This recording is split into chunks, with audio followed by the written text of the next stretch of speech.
A very good evening and welcome to State of Business, our television's primetime business news bulletin. I'm Adusha Palakumar. Let's take a look at the headlines first. PM meets a host of economic agencies in Finland. And national seminar on World Trade Organization and regional trade agreement held in Colombo. Now the stories in detail. Prime Minister Ranil Wickremesinghe, who is on an official visit to Finland, met with several economic agencies with the aim of further developing economic ties between the two countries. Prime Minister Ranil Wickremesinghe arrived in Finland on the 8th of October on an invitation of his Finnish counterpart, Minister Julius Sipilä. Starting his official visit, Prime Minister met with the top executives of three leading business entities in Finland yesterday. The officials were representatives of Finnvera, Nordic Investment Bank and Outotec organizations. During the meeting, Premier Wickremesinghe stated that the main purpose of the visit was to invite more business ventures to Sri Lanka in order to have a more productive connection between the two countries. The discussion focused on a number of sectors including investment, financial aid, power generation from solid waste and drinking water supply. The National Seminar on World Trade Organization and Regional Trade Agreement was held in Colombo today. Minister of Industry and Commerce Rishad Badiuddin was the chief guest during the ceremony. The Seminar on World Trade Organization and Regional Trade Agreement was organized by the Department of Commerce in collaboration with the Institute of Training and Technical Cooperation and Regional Trade Agreement Division of the World Trade Organization. The main aim of this seminar is to build and raise awareness of stakeholders in trade negotiation in a bilateral and regional context. At present, Sri Lanka has been involved in a number of regional trade initiatives to enhance and facilitate trade and investment with partner countries in order to promote economic development within the country. For the last 4 decades, Sri Lanka has been a strong supporter of free trade and believed in close integration into the global regime. The multilateral trading system and regional trade agreements have a long history of existing together. Indeed, the GATT was the result of desire to combining bilateral preferences that existed at the time. RTAs today cover a wide range of WTO members, be they developing or least developed. There are over 260 RTAs in force that have been notified to the WTO, and negotiations continue on many others, including large plurilateral initiatives. The goal of modern RTAs is to provide preferential market access and also increasingly to go beyond the borders in addressing other potential barriers to trade.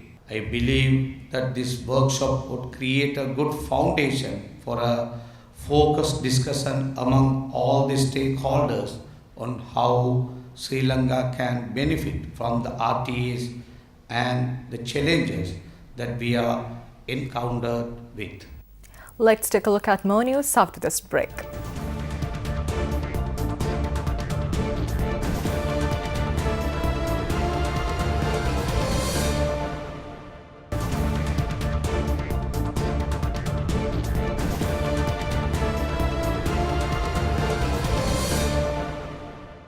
Welcome back.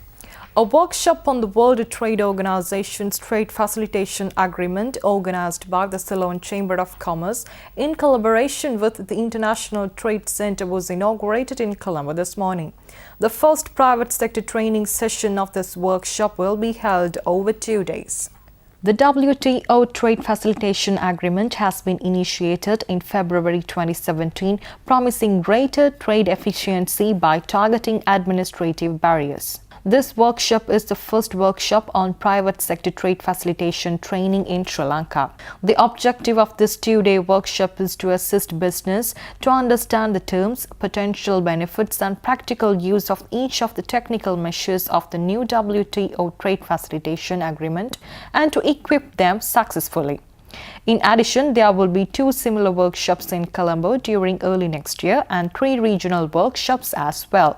In February this year, WTO member states ratified the Trade Facilitation Agreement, which creates binding obligation for countries, including Sri Lanka, to improve the transparency, the predictability and the fairness of the cross-border environment. The objective of this agreement is to reduce the time and the cost of international trade transactions so that businesses in Sri Lanka and across the world can participate to international trade more successfully. The ITC has been partnering with the Ceylon Chamber of Commerce to deliver this workshop, whose objective is to build the capacity of the private sector on this trade facilitation agreement with 2 objectives.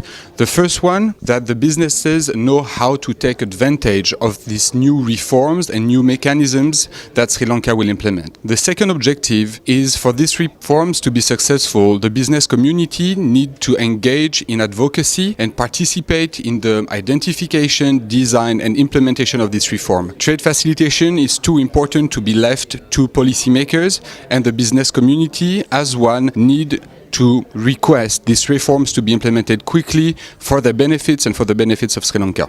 Now we have few more stories in brief.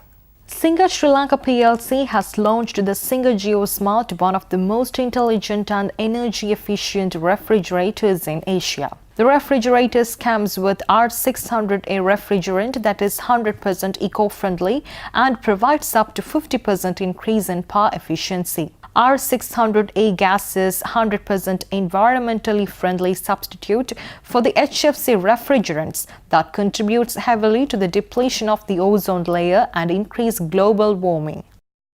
Hemas Manufacturing Private Limited, in collaboration with the Colombo Science and Technology Cell, University of Colombo, launched Mossguard lotion to provide protection against mosquitoes. The lotion is backed by the trusted credentials of the Hemas Group and the University of Colombo. Mossguard is a safe product with naturally derived actives that works to keep mosquitoes away and is DEET-free. The Medical Institute of Sri Lanka has validated Mossguard usage for a 6-hour efficacy period after conducting studies about the product in this regard. Let's take a look at stocks after this break.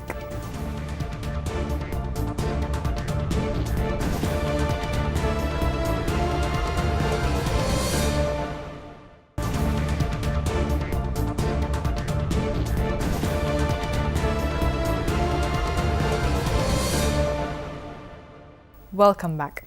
Trading at Colombo Stock Exchange ended on a positive note today. The all-share price index gained by 7.84 points to close at 6,523.68, and the S&P SL 20 index gained by 37.32 points to close the session at 3,833.96. The turnover was 2.1 billion rupees and 39.4 million shares were traded. Up next is Forex rates.